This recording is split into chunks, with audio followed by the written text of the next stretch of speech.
वैकुंठ में भगवान विष्णु के वक्षस्थल पर किया गया वो अकल्पनीय प्रहार, क्या वो परीक्षा थी या अहंकार की अंतिम सीमा? जब भृगु मुनि की परीक्षा से विष्णु की सर्वोच्चता सिद्ध हो चुकी थी, तो फिर कौन सी लीला थी जिसने स्वयं भगवान को पृथ्वी पर आने को विवश कर दिया, वैकुंठ छोड़कर? जब भगवान विष्णु ने मानव रूप धारण किया, तो क्या एक ईश्वर भी भूख, प्यास और पीड़ा सहने के लिए तैयार हो सकता है? जब भगवान स्वयं मानव रूप में भूख और प्यास सह रहे थे, तब किन दो महादेवताओं ने गोपनीय रूप से उनकी सहायता करने का निर्णय लिया? पहली ही भेंट के बाद ऐसा क्या हुआ कि भगवान श्रीनिवास ने भोजन जल तक त्याग दिया? भविष्य बताने वाली सोझी के वेश में छिपा वो कौन था जिसने विवाह से पहले ही विधाता का रहस्य खोल दिया? विवाह के लिए भगवान श्रीनिवास ने किस देवता से इतिहास का सबसे अनोखा ऋण मांगा, और क्यों कहा जाता है कि ये ऋण समझौता कलयुग के अंत तक चलने वाला है? जब दो देवियों के बीच प्रश्न खड़ा हुआ, तो भगवान श्रीनिवास ने स्वयं को ही क्यों त्याग दिया, और क्यों आज भी वे तिरुमला में साक्षात विराजमान हैं? आज इन्हीं सारे सवालों के जवाब जानने की कोशिश करेंगे। आज के इस अद्भुत प्रसंग में हम भारत की आध्यात्मिक धरती पर आंध्र प्रदेश की 7 पहाड़ियों पर स्थित तिरुमला वेंकटेश्वर मंदिर की बात करेंगे। ये मंदिर सिर्फ पत्थर और सोने से बना हुआ ढांचा नहीं है, बल्कि ये करोड़ों लोगों की आस्था और विश्वास का केंद्र है। जब जीवन में परेशानियां बढ़ जाती हैं, तब लोग यहां आकर मन की शांति और उम्मीद पाते हैं। भगवान वेंकटेश्वर को भक्त प्यार से बालाजी, श्रीनिवास, गोविंदा और वेंकटाचलापति कहते हैं। शास्त्रों में उन्हें कलयुग प्रत्यक्ष दैवम कहा गया है, यानी कलयुग में साक्षात प्रकट होने वाले भगवान। तिरुमला की 7 पहाड़ियां शेषाद्रि, नीलाद्रि, गरुड़ाद्रि, अंजनाद्रि, वृषभाद्रि, नारायणाद्रि और वेंकटाद्रि भगवान विष्णु के नाग आदिशेष के 7 फनों का प्रतीक मानी जाती हैं। मुख्य मंदिर 7वीं पहाड़ी वेंकटाद्रि पर स्थित है, जिसे आनंद निलय कहा जाता है। भगवान वेंकटेश्वर के पृथ्वी पर अवतरण की कथा की शुरुआत एक महान यज्ञ और ऋषियों के मन में उठे एक गहरे प्रश्न से होती है। इस कथा का विस्तार वेंकटाचल महात्म्य, पद्म पुराण और श्रीमद् भागवत पुराण में मिलता है। एक समय महर्षि कश्यप की अध्यक्षता में अनेक ऋषि सरस्वती नदी के तट पर एक विशाल यज्ञ कर रहे थे। ये यज्ञ पूरे संसार के कल्याण के लिए आयोजित किया गया था। यज्ञ के दौरान ऋषियों के मन में एक महत्वपूर्ण सवाल उठा। त्रिदेवों ब्रह्मा, विष्णु और महेश में से कौन सबसे अधिक सात्विक है? इस यज्ञ का फल किस देवता को अर्पित किया जाए? इस कठिन प्रश्न का उत्तर खोजने के लिए सप्त ऋषियों ने महर्षि भृगु को चुना। भृगु मुनि अत्यंत विद्वान और ब्रह्मज्ञानी थे, लेकिन उनका स्वभाव थोड़ा क्रोधी भी था। कहा जाता है कि उनके पैर के तलवे में एक अतिरिक्त नेत्र था, जिसे उनके ज्ञान के अहंकार का प्रतीक माना जाता है। ऋषियों के आदेश पर भृगु मुनि ने तीनों लोकों में जाकर त्रिदेवों की परीक्षा लेने का निर्णय लिया। सबसे पहले वे सत्यलोक पहुंचे, अपने पिता भगवान ब्रह्मा के पास। ब्रह्मा जी वेदों की चर्चा में लीन थे। भृगु मुनि के आगमन पर ब्रह्मा जी ने न उन्हें प्रणाम किया, न ही कोई स्तुति की। भृगु मुनि ने कुछ नहीं कहा, लेकिन उनकी आंखों में क्रोध स्पष्ट झलक रहा था। वे समझ गए कि यहां रजोगुण का प्रभाव अभी भी शेष है। इसके बाद भृगु मुनि कैलाश पर्वत पहुंचे, भगवान शिव की परीक्षा लेने। उस समय भगवान शिव देवी पार्वती के साथ एकांत में संवाद कर रहे थे। अचानक विघ्न पड़ने पर भगवान शिव का तीसरा नेत्र खुलने को था। स्थिति भयावह हो सकती थी, लेकिन देवी पार्वती उनके चरणों में गिर पड़ी और महापाप टल गया। अंततः भृगु मुनि वैकुंठ धाम पहुंचे, जहां शांति स्वयं सांस लेती है। वहां न अहंकार था, न क्रोध, केवल सात्विक ऊर्जा का विस्तार था। शेषनाग की शैया पर भगवान विष्णु योग निद्रा में विश्राम कर रहे थे, और देवी लक्ष्मी प्रेम पूर्वक उनके चरण दबा रही थीं। भृगु मुनि के आगमन पर भी भगवान विष्णु ने कोई प्रतिक्रिया नहीं दी। ये उनकी लीला थी, किंतु ब्रह्मा और शिव से मिले अनुभवों ने भृगु मुनि के भीतर पहले ही क्रोध भर दिया था। अब उनका धैर्य समाप्त हो चुका था। अहंकार में आकर भृगु मुनि ने भगवान विष्णु के वक्षस्थल पर लात मार दी, वही वक्षस्थल जहां स्वयं देवी लक्ष्मी का वास है। पूरे ब्रह्मांड का पालन करने वाले भगवान का ऐसा अपमान अकल्पनीय था, लेकिन भगवान विष्णु क्रोधित नहीं हुए। वे तुरंत उठे और भृगु मुनि के चरणों में प्रणाम किया। उन्होंने कहा, हे महर्षि, मेरे वक्ष कठोर हैं, पर आपके चरण कोमल हैं, कहीं आपको चोट तो नहीं लगी? ये कहते हुए भगवान विष्णु ने भृगु मुनि के चरण सहलाए और उनके अहंकार रूपी नेत्र को बंद कर दिया। क्षण भर में भृगु मुनि का अहंकार नष्ट हो गया। वे नतमस्तक होकर बोले, त्रिदेवों में केवल भगवान विष्णु ही श्रेष्ठ हैं, वही शांति और मोक्ष के दाता हैं। भृगु मुनि की परीक्षा से भगवान विष्णु की श्रेष्ठता सिद्ध हो गई थी, पर उसी क्षण एक नई दैवीय लीला का आरंभ भी हो गया। भगवान विष्णु का वक्षस्थल, जो देवी लक्ष्मी का निजी निवास है, उस पर किया गया प्रहार लक्ष्मी जी को गहराई से आहत कर गया। ये केवल भगवान का नहीं, बल्कि स्वयं देवी लक्ष्मी के सम्मान पर आघात था। दुख और क्रोध से भरकर देवी लक्ष्मी ने कहा, जहां मेरे सम्मान की रक्षा न हो, वहां मैं नहीं रह सकती। ये कहकर देवी लक्ष्मी ने वैकुंठ का त्याग कर दिया। वे पृथ्वी पर करवीरपुर, आज का कोल्हापुर पहुंची और वहां कठोर तपस्या में लीन हो गईं। लक्ष्मी के बिना वैकुंठ, जो समृद्धि और सौभाग्य का धाम था, अब सूना और श्रीहीन हो गया। पत्नी के बिना भगवान विष्णु भी अधूरे थे।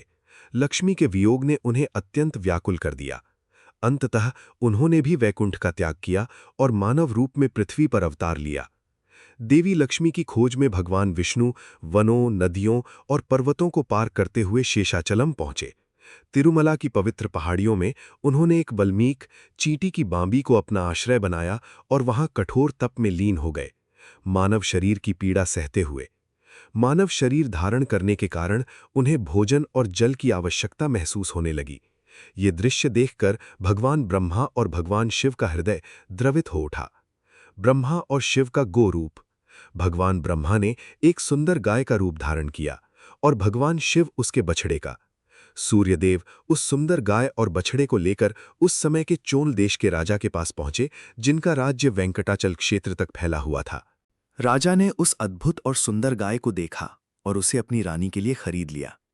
ये गाय प्रतिदिन अन्य गायों के साथ वेंकटाचल के वनों में चरने जाती थी, लेकिन जंगल में पहुंचते ही वो चुपचाप उस बांभी के पास चली जाती जहां भगवान श्रीनिवास तपस्या में लीन थे। वहां वो अपने थनों से दूध की धारा प्रवाहित करती, जो सीधे बांबी में गिरता था। इसी दूध से भगवान श्रीनिवास की भूख शांत होती और उनका तप निरंतर चलता रहता। शाम को जब गाय महल वापस लौटती थी तो उसके थनों में दूध नहीं होता था। ये देखकर रानी को संदेह हुआ। जब रोज रोज ऐसा होने लगा तो रानी ने ग्वाले को डांटा और सख्त आदेश दिया कि वो इसका कारण पता लगाए। अगले दिन ग्वाला चुपचाप गाय के पीछे पीछे जंगल में गया। वहां उसने अपनी आंखों से देखा कि गाय एक बांबी के ऊपर खड़ी होकर अपना सारा दूध बहा रही है। ये दृश्य देखकर ग्वाला क्रोध से भर गया। उसे लगा कि गाय जानबूझकर दूध बर्बाद कर रही है। क्रोध में आकर उसने अपनी कुल्हाड़ी उठाई और गाय के सिर पर जोरदार वार कर दिया। उसी क्षण भगवान श्रीनिवास बांबी से बाहर निकले। उन्होंने कुल्हाड़ी का वार अपने ऊपर सह लिया। कुल्हाड़ी सीधे उनके सिर पर लगी और श्रीनिवास के सिर से रक्त बहने लगा। ये भयानक दृश्य देखकर ग्वाला भय और आघात से वहीं गिर पड़ा और उसकी मृत्यु हो गई। भगवान श्रीनिवास दर्द से कराह रहे थे, लेकिन गाय सुरक्षित थी। गाय तुरंत दौड़ती हुई चोल राजा के पास पहुंची और अपने हाव भाव से राजा को जंगल तक ले आई। वहां राजा ने देखा कि ग्वाला मृत पड़ा है और भगवान श्रीनिवास घायल अवस्था में है। राजा को देखकर भगवान श्रीनिवास ने कहा, हे राजन, ये अपराध तुम्हारे सेवक ने किया है, लेकिन शास्त्र के अनुसार सेवकों के कर्मों के लिए राजा भी उत्तरदायी होता है। धर्म सिखाना राजा का कर्तव्य होता है। तुम्हारे सेवक के कारण मुझे ये चोट लगी है, इसलिए मैं तुम्हें श्राप देता हूं कि तुम एक पिशाच बन जाओगे। ये सुनकर राजा घबरा गया और तुरंत श्रीनिवास के चरणों में गिरकर क्षमा मांगने लगा। राजा की विनम्रता और पश्चाताप को देखकर भगवान श्रीनिवास का हृदय पिघल गया और उन्होंने श्राप से मुक्ति का उपाय बताया।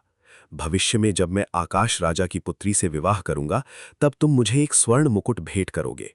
जैसे ही मैं उस मुकुट को धारण करूंगा, तुम इस श्राप से मुक्त हो जाओगे।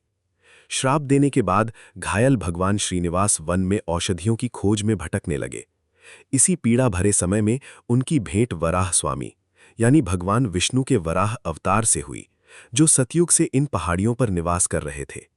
इसी कारण तिरुमला क्षेत्र को आदि वराह क्षेत्र भी कहा जाता है। भगवान श्रीनिवास ने वराह स्वामी से निवास के लिए थोड़ी सी भूमि देने का अनुरोध किया। वराहस्वामी ने शर्त रखी, मैं तुम्हें भूमि देता हूं, लेकिन मेरे क्षेत्र में आने वाले भक्त पहले मेरे दर्शन करेंगे। भगवान श्रीनिवास ने विनम्रता से इस शर्त को स्वीकार कर लिया। इसी कारण आज भी तिरुमला की यात्रा तब तक पूर्ण नहीं मानी जाती जब तक भक्त पहले आदि वराह स्वामी के दर्शन नहीं कर लेते। इसके बाद वराह स्वामी ने भगवान श्रीनिवास को पास ही स्थित एक आश्रम में भेजा। वहां एक वृद्ध तपस्विनी रहती थीं, जिन्हें वकुला देवी कहा जाता था। पुराणों के अनुसार वकुला देवी वास्तव में द्वापर युग की यशोदा मैया, भगवान कृष्ण की पालक माता का ही पुनर्जन्म थी।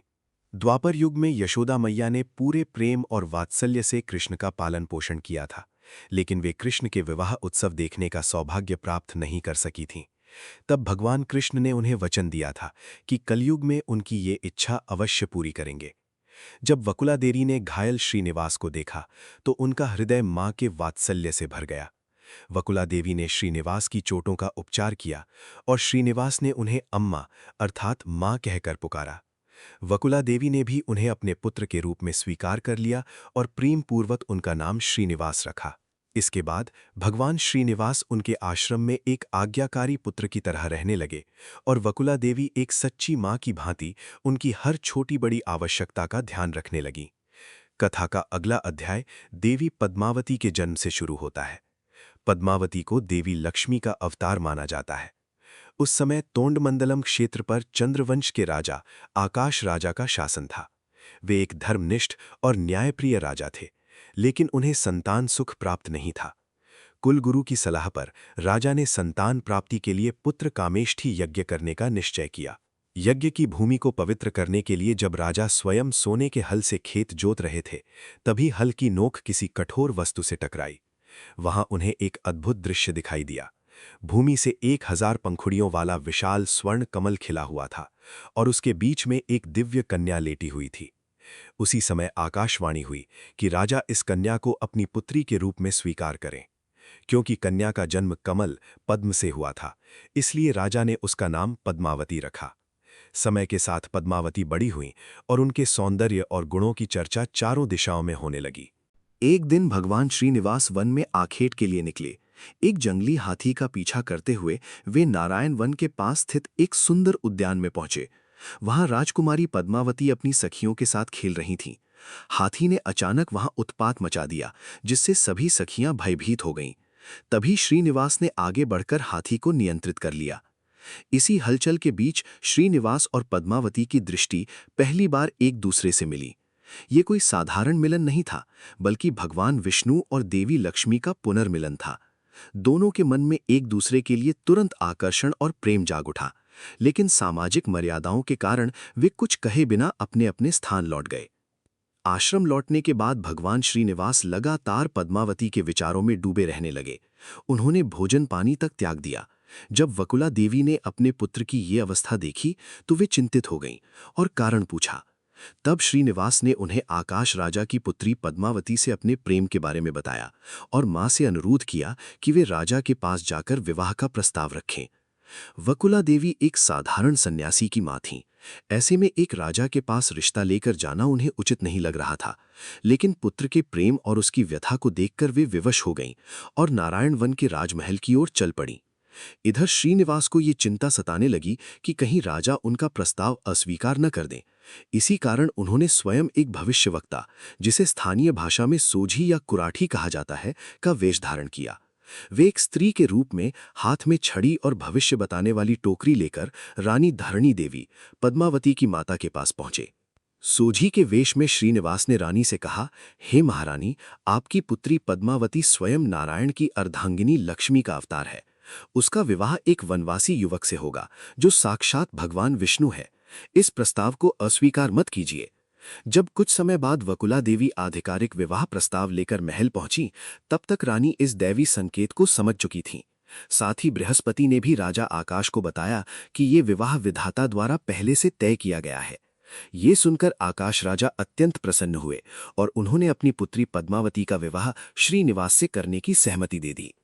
विवाह तय हो चुका था, लेकिन अब एक बड़ी समस्या सामने आ गई। भगवान श्रीनिवास ने वैकुंठ और अपना सारा ऐश्वर्य त्याग दिया था। वे अब एक साधारण वनवासी थे, जबकि पद्मावती एक राजकुमारी थीं। राजा आकाश चाहते थे कि उनकी पुत्री का विवाह उनकी प्रतिष्ठा और मर्यादा के अनुसार भव्य और ऐश्वर्यपूर्ण हो। परंपरा के अनुसार विवाह का पूरा खर्च वर पक्ष को उठाना होता है, लेकिन श्रीनिवास के पास उस समय कोई धन नहीं था। ये एक गंभीर धर्म संकट बन गया।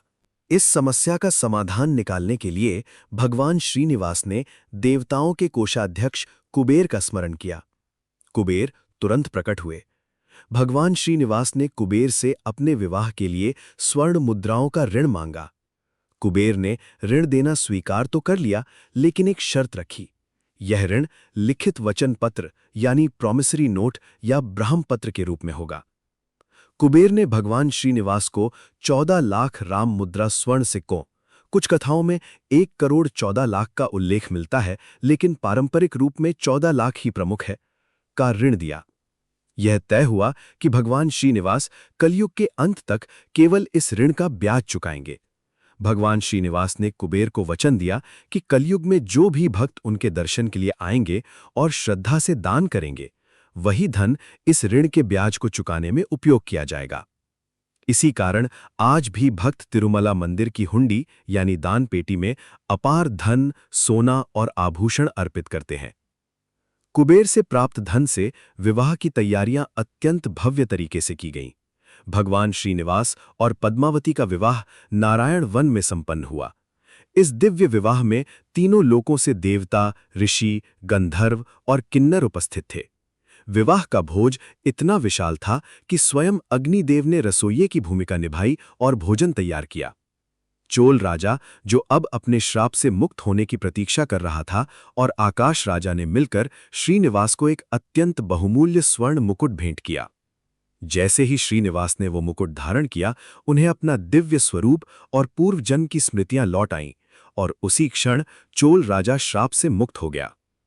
विवाह के बाद श्रीनिवास और पद्मावती ने निर्णय लिया कि वे राजमहलों में नहीं, बल्कि तिरुमला की पवित्र पहाड़ियों पर निवास करेंगे। वकुला देवी भी उनके साथ तिरुमला आकर रहने लगीं। वे तीनों अपना जीवन साधारण और आम जीवन की तरह जी रहे थे।